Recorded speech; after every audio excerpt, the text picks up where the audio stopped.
Okay, the nature of ethics.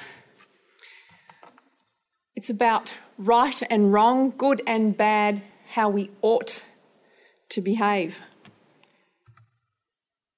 And this gives you a bit of an idea of some of the dimensions, I suppose, to ethics.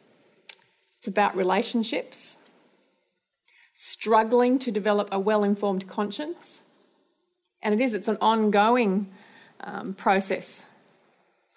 Being true to the idea of who we are and what we stand for, practicing our values, even knowing what our values are, which can sometimes be interesting if you're asked to articulate your values.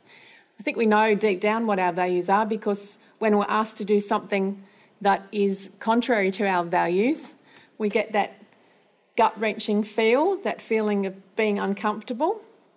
Can't quite put your finger on it, but your antennae are twitching and you know that it doesn't sit comfortably with you. It's also about having the courage to explore difficult questions, and sometimes we get it wrong, and we need to accept the cost and reflect on how could I have done that better? What did I do wrong? How did I miss that? How come I didn't think about how it could be perceived the next day, or how someone else outside my normal area would have looked at it? So it's a complex area. And just to explain some basic concepts, I've mentioned values. Values are core beliefs or desires that guide and motivate us. Morals, more an individual's belief about what is right and wrong. And those sorts of things can relate to how much we drink, our sexual relations, gambling. They're certainly moral issues, which raises a whole interesting issue about your private life versus your public life. And we're seeing that in New South Wales at the moment with Della Bosca, the Italian Prime Minister. We saw it with Clinton.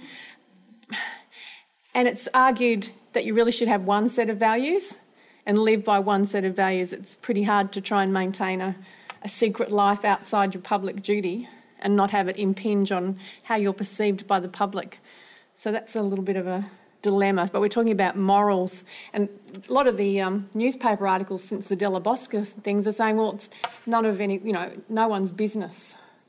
And others are arguing it was in the public interest that people were aware, particularly if, security at Parliament House was breached, if he missed appointments opening hospitals. So it does impact on his public duty, potentially, if that's what actually occurred. And of course, ethics is the standards of conduct that indicate how people ought to behave based on those values and principles.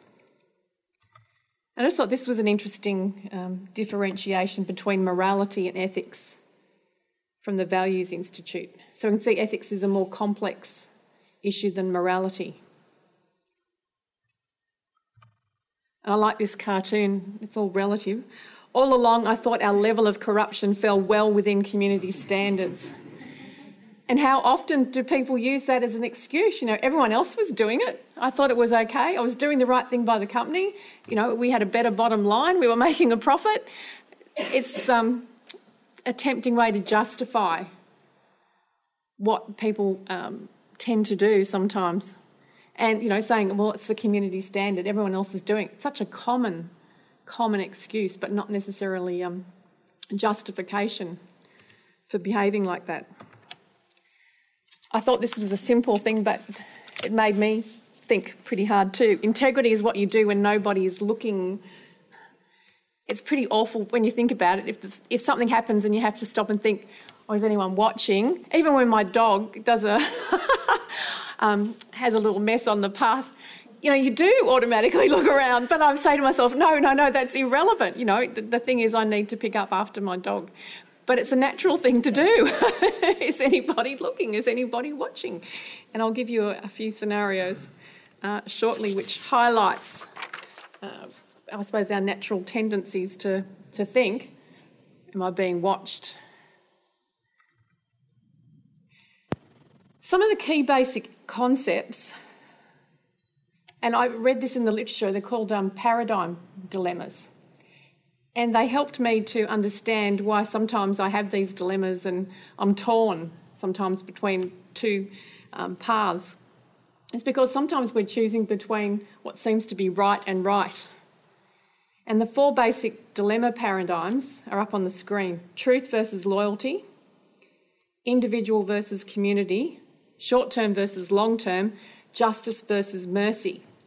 Now, the first one, truth versus loyalty, is very much alive and well in policing. Very much. Of course, we're defenders of the truth, the rule of law, but loyalty and the code of silence is extremely strong because of the police culture. So if there's an allegation of assault, a quite serious assault, and we have to interview those who were witnesses or potential witnesses, it's still disappointing to see how many police were looking the other way when it happened. There's still an awful lot of pressure on police officers to be loyal to their mates. It's a very strong culture. So there's a real tension there for some people, and there's a lot of truthful officers. I'm not saying that that's a majority issue, but anecdotally we're finding that women tend to speak up and speak out and challenge the standard line. They'll say that's not what happened. This is what happened, at personal cost, I might add, because there's potentially a huge pushback from the boys and the culture. So truth versus loyalty, a very real issue in policing and police culture. But only a minority, I'm saying, that are problematic, but there's certainly a tension there. Individual versus community. Do you look after yourself, your immediate friends and family, or do you think about the broader implications for the community, the global implications? What is the right focus? Short-term versus long-term. Do you want the band-aid solution, the quick fix? Or are you going to do something else that's actually going to be longer lasting? Might be more difficult, but there'll be longer-term benefits. And justice versus mercy, a huge issue in the criminal justice system. You know, the pedophile. Do you lock him away forever, throw away the key, or do you show him mercy and rehabilitate him and give him a second chance? So that's a real dilemma, and one that's very obvious in the criminal justice field. Individuals have ethics, organisations have cultures. I don't know if you can read the bottom line. Whoa, I think I've just found the office culture. Something's off in the fridge. Yeah, so individuals have ethics. Organisations, you can have extremely strong cultures. Policing is one that has a very strong culture. And there's very positive aspects to the police culture as well. But there is that strong feeling of solidarity and deference and conformity, which has its downside as well. So what is an ethical dilemma? It's when there's more than one obvious choice and you don't immediately know the right course of action. You may agonise over, what do I do? You know, you're weighing up the pros and cons on the one hand, but on the other hand, if I do this, and you probably find what you think is the wrong choice tempting